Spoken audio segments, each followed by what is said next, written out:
Since nun limo bangkag munisipyo na 2001 lima po, aman ayan parehas sa eligibility. Si katulatan so sa position niya inalagad sa may 2001. Kailangan tulay professional eligibility, project development officer.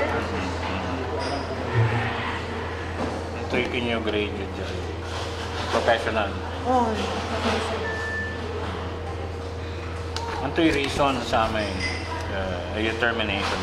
Sa iba pagkatang rason, ang eligibility. Pero sa actually, no, akin ng temporary in-appoint na ng 2010 kasi ang kulang na supervisory experience. Pero kasi rason na yung pagkakalandad siya. Ako ang kalandad siya kasi amin ko, iuutos that HR gagawin ko. In process me 239 job orders yan, in process ko. Pag kailangan ko balik ang akin ng January, ay nung September 4, iniganda na termination. Bigla-bigla iniganda na termination. Naman yung termination niya tampol. Opo, termination niya tampol. Hanggang po. Kasi nag-uusap-usap pa kami, patawag tungkol sa may appointments na job orders. Okay pa kami. Wala din ako makitang masamang kwan sa mukha niya. Pag mainit ang ulo niya sa akin, di sana. Nakita ko man lang sa expression ng mukha niya, pero hindi. Maayos naman yung mukha niya, kaya maayos din yung pakitungo ko sa kanya, maayos din yung pagsagot ko. Biglang-bigla na lang na mayroong ganyan. Anong suspetsa niyo na maaaring nag-motivate sa kanya? Para... Siguro, may mga nag-advise sa kanya.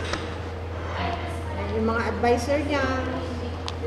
Tapos baka may mga pinangakuan siya nung election na ilalagay niya sa mga pwesto. At yung pwesto ko ang gusto nila, ewan ko lang. Noong nakarang election, hindi naman kayo nag-kampanya? Hindi ako nangampanya.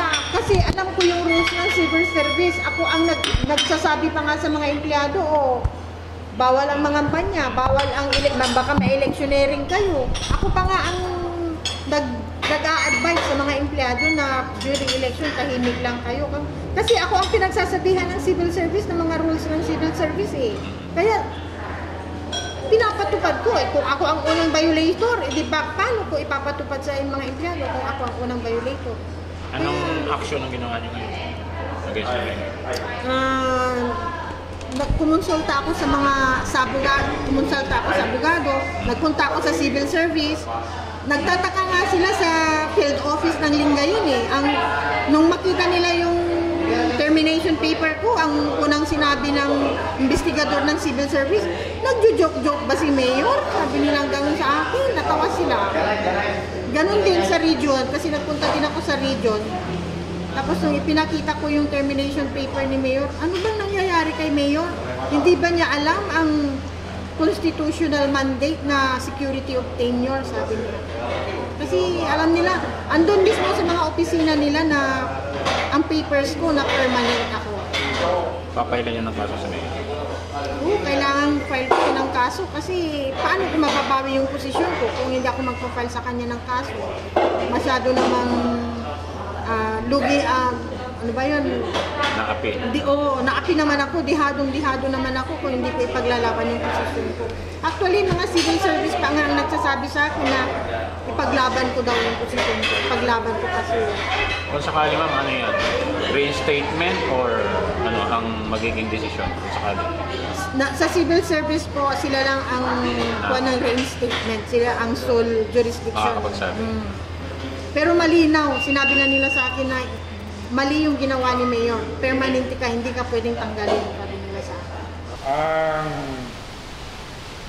nangyari, ayon na rin kay Mayor Sammy Rosario, walang investigasyon, hindi tinanong si Mrs. Zamora, basta na lang nag-issue ng memorandum si Mayor Rosario.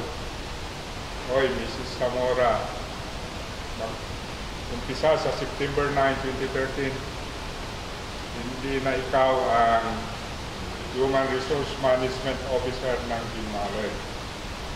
Dahil terminated na yung temporary appointment mo bilang Human Resource Management Officer o Administrative Officer 5 ayon sa position classification na inapruban ng Civil Service Commission. Diyan nagkamali si Mayor Sammy Rosario dahil ang paniniwala niya temporary ang employment status ni Mrs. Zamora. Ang malaking pagkakamali niya, sinabi niya doon sa memorandum niya na dated September 4, 2013 na ayon sa record ng Human Resource Management Office ng Dinmalay, may appointment ka pero temporary. Paliwanag na sinungaling siya. Bakit? Nung gawin ko yung notice of appeal or appeal memorandum ni Mrs. Zamora, sinabi ko, nilista ko yung mga kailangan kong dokumento. Yung eligibility, certificate of eligibility, yung appointment mo mula sa umpisa, yung service record mo, duly certified by the Provincial Field Office of the Civil Service Commission in Lingayen. Ang nasa record, hindi po temporary ang appointment ni Mrs. Marlene Zamora bilang Administrative Officer 5 ng Dinmalay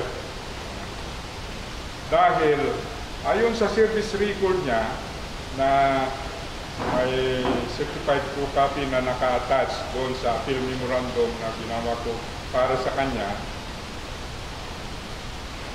ang appointment ni Mrs.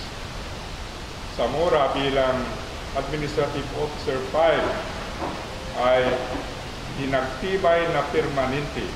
Ang ibig sabihin, the appointment of Mrs. Marlene B. Zamora as Administrative Officer 5 was attested as permanent. So, dahil i-review ng Civil Service Field Officer yung mga sinabit niyang dokumento, mayroon siyang Certificate of Eligibility. Dahil naipasa ni Mrs.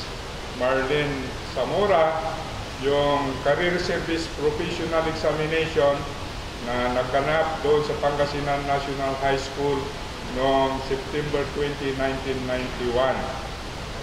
At mataas ang rating niya, 85.71%. Hindi lang pasang-awa. She passed the Career Service Professional Examination held in the Pangasinan National High School on September 20, 1991 with flying colors.